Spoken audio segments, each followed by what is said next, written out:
तो hello student, आपके सामने क्लास 10th के मैथ के पहले चैप्टर का मोस्ट इंपॉर्टेंट क्वेश्चन जो बोर्ड एग्जाम में लगभग कई बार पूछा जा चुका है, ठीक है, वह आपके सामने है। ठीक है, तो यह क्वेश्चन आने के बहुत ज्यादा चांसेस है। इस बार भी यह क्वेश्चन आने के पूरा चांसेस है। ध्यान दीजिए, क्वेश्चन क्या है कि सिद्ध कीजिए कि करड़ी में 3 एक अपरिमेय संख्या है। क्या सिद्ध करना है आपको? करड़ी में 3 एक अपरिमेय संख्या है। ठीक है, तो ध्यान दीजिएगा, इसको सिद्ध करने के लिए हम लोग विरोधाभास नियम का प्रयोग करेंगे। ठीक है, कंट्राडिक्शन रूल का प्रयोग करेंगे। देखिए कैसे सॉल्व करेंगे, आपको करके दिखा रहे हैं। देखिए क्या सिद्ध करना है आपको? करड़ी में 3 को एक अपरिमेय संख्या क्या करना है? सिद्ध करना है। तो आप करड़ी में 3 को एक परिमेय संख्या मानिएगा, उल्टा मानिएगा। माना करड़ी में 3 एक परिमेय संख्या है। कैसी संख्या है? परिमेय संख्या है। इसको आप एक क्या मानिएगा? परिमेय संख्या है। तो जो परिमेय संख्या होती है वो p बाई क्यू के रूप की होती है, जहां p और q पूर्णांक होता है और q is not equal to 0। और यदि p और q, p बाई क्यू क्या हो? अपने सरलतम रूप में हो तो p और q का एचसीएफ 1 होता है। तो ध्यान दीजिएगा, यह परिमेय संख्या है, तो इसको आप लिख सकते हैं p बाई क्यू जैसा। ठीक है, जहां p q क्या होगा आपका? p और q आपका कोई पूर्णांक होगा। और एक बात और कि q is not equal to 0, मतलब हर कभी भी 0 नहीं होता है। ठीक है, परिमेय संख्या का हर 0 नहीं होता है। एक बात और, इनका जो एचसीएफ होगा, ठीक है, एचसीएफ मतलब मस, वो मस कितना है? 1 है। p और q का मस कितना है? 1। p और q का मस 1 है। इसका मतलब क्या कि p और p बाई q जो है वो अपने सरलतम रूप में, जैसे देखिए, जैसे मैं एक नंबर लिख रहा हूं 8/12। ठीक है, यह अपने सरलतम रूप में नहीं है। अभी यह कटेगा 4 से, 4 दूनी 8, 4 3 12। अब देखिए 2/3 आ गया। यह क्या हो गया? 8/12 का सरलतम रूप हो गया। अब यह आगे नहीं कट सकता। ठीक है, तो यह p बाई क्यू फॉर्म का है। ठीक है, और यह अपने सरलतम रूप में भी है। तो 2 और 3 का आप एचसीएफ निकालिए, कितना आएगा? एचसीएफ मतलब मस। आप 2 और 3 का मस से निकालेंगे तो आपको मिलेगा 1। ठीक है, तो ध्यान दीजिएगा, यह जो परिमेय संख्या है p बाई क्यू वो अपने सरलतम रूप में है। ठीक है, मतलब इसका एचसीएफ क्या माने हम लोग? 1 माने हैं। ठीक है, चलिए अब इसको आगे बढ़ाइए। देखिए ये हो गया आपका करड़ी में 3 बराबर p बटे क्यू। अब करड़ी में 3/1 आप लगा के तिर्यक गुणा कर दीजिए। क्या करेंगे? तिर्यक गुणा कर देंगे। तो p का गुणा 1 में करेंगे तो p मिलेगा आपको, और करड़ी में 3 का गुणा q में करेंगे तो करड़ी में 3 q मिल जाएगा। अब आपको क्या करना है? अब आपको दोनों पक्ष का स्क्वायर करना है। ठीक है, दोनों साइड का आप स्क्वायर कर देंगे तो p स्क्वायर बराबर करड़ी में 3 q का स्क्वायर। ये हो गया आपका p स्क्वायर, और करड़ी में 3 का जब स्क्वायर आप करेंगे तो आपको मिलेगा 3। ठीक है, और एक q का स्क्वायर q स्क्वायर हो जाएगा। अब ध्यान दीजिएगा, p स्क्वायर का मान क्या मिल गया आपको? 3q square. तो ध्यान दीजिएगा स्टूडेंट, जो 3q स्क्वायर है वो 3 से कट जा रहा है। देखिए कट जा रहा है। ठीक है, 3q स्क्वायर आपका क्या है? 3 से भाज्य है, मतलब 3 से कटेगा। तो 3q स्क्वायर यदि आपका 3 से कटेगा तो 3q स्क्वायर के बराबर ही p स्क्वायर भी है। p स्क्वायर भी 3 से कटेगा। जब यह 3 से कट रहा है तो इसी के बराबर यह भी नंबर है, यह भी 3 से क्या होगा? कटेगा। तो इसलिए आप बोल सकते हैं कि p स्क्वायर 3 से क्या है? 3 से भाज्य है, मतलब 3 से कट जाएगा। तो ध्यान दीजिएगा, p आपका क्या है? कोई पूर्णांक है। किसी पूर्णांक का स्क्वायर आपका 3 से कट रहा है। किसी पूर्णांक का स्क्वायर यदि आपका 3 से कट रहा है तो वो पूर्णांक भी 3 से कटेगा। जैसे मैं आपको बता रहा हूं, देखिए 9 का स्क्वायर कीजिए, 9 का स्क्वायर कितना हो जाएगा आपका? 81 हो गया। तो क्या 81 3 से कटेगा? 3 से काटिए तो 3 दूनी 6 और 3 7 21। तो 81 आपका 3 से क्या हो गया? कट गया। तो जब किसी संख्या का स्क्वायर 3 से कट जाएगा तो वह संख्या भी, मतलब 9 भी 3 से कट जाएगी। तो वही बात, यहाँ p स्क्वायर 3 से भाज्य है, तो इसका मतलब इसलिए p भी क्या होगा? 3 से भाज्य होगा। ठीक है, यह भी 3 से भाज्य है। ठीक है, तो इसमें देखिए p आपका क्या है? 3 से कट रहा है। तो जो भी संख्या अगर 3 से कटेगी तो उसको लिख सकते हैं 3 गुणे कोई पूर्णांक। कोई भी संख्या आप लीजिए, जैसे मान लीजिए आप 15 लिए। देखिए 15 3 से आपका कटेगा, तो 15 आपका 3 से कट रहा है तो आप 15 को क्या लिख सकते हैं? देखिए 3 5 15, मतलब 3 गुणे कोई पूर्णांक लिखिए। तो जो संख्या 3 से कटेगी उसको 3 गुणे पूर्णांक के रूप में लिखा जा सकता है। कोई भी नंबर आप ले लीजिए, जैसे 21 कट रहा है आपका 3 से, तो 3 7 21, तो 3 गुणे कोई पूर्णांक।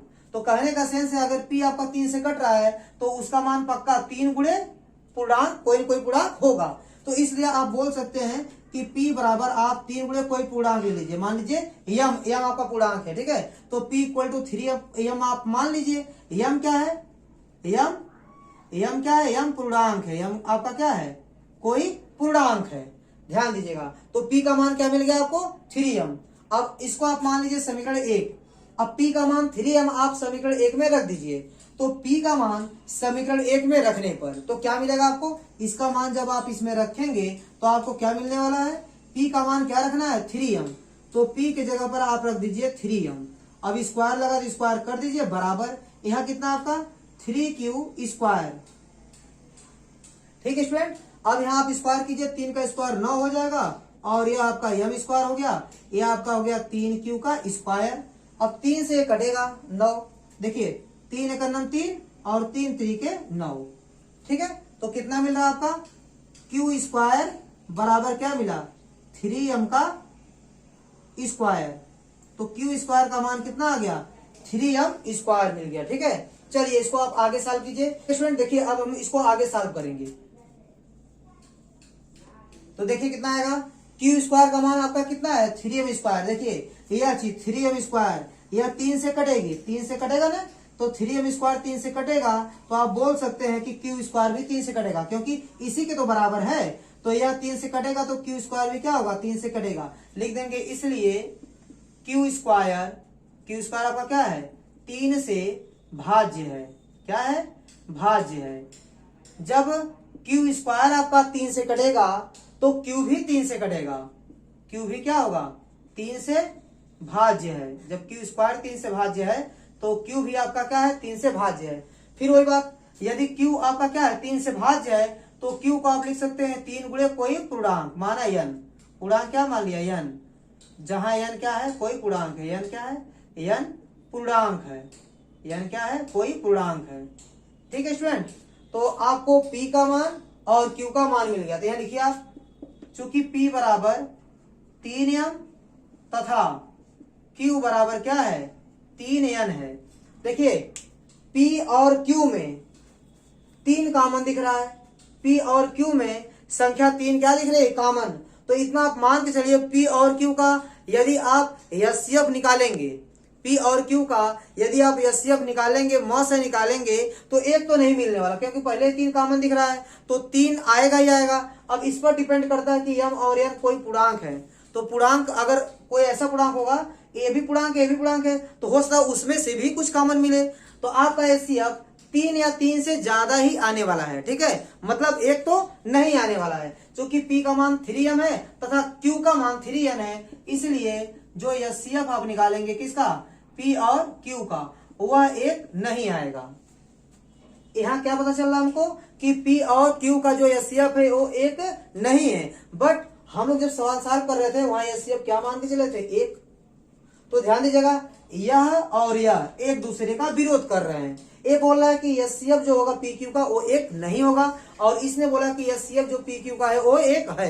इसने बोला HCF एक है, यह बोल रहा है HCF एक नहीं है। ये दोनों क्या कर रहे हैं? एक दूसरे का विरोध कर रहे हैं। तो विरोध कर रहे हैं मतलब कहीं कहीं गलती हुई है। गलती कहाँ हुई? देखिए इसको सॉल्व करने में, देखिए यहाँ से ध्यान दीजिएगा, यहाँ से यहाँ तक सॉल्व करने में कोई गलती नहीं है, ठीक है, क्योंकि ये सब नियमतः सॉल्व किया गया है, ठीक है। तो यहाँ तक तो कोई गलती नहीं है। तो गलती होने का चांस कहाँ पर है? गलती होने का चांस आपका ऊपर है, जो आप माने हैं। गलती इधर कोई गलती नहीं, सॉल्व करने में कोई दिक्कत नहीं है। तो गलती कहाँ हो सकती है? जो एक गलती हमको मिल रही है वो किसके कारण मिल रही है? जो हम लोगों ने माना है। क्या माना है? कि करड़ी में 3 एक परिमेय संख्या है। तो यहाँ क्या लिखेंगे? HCF क्या है? PQ is not equal to 1।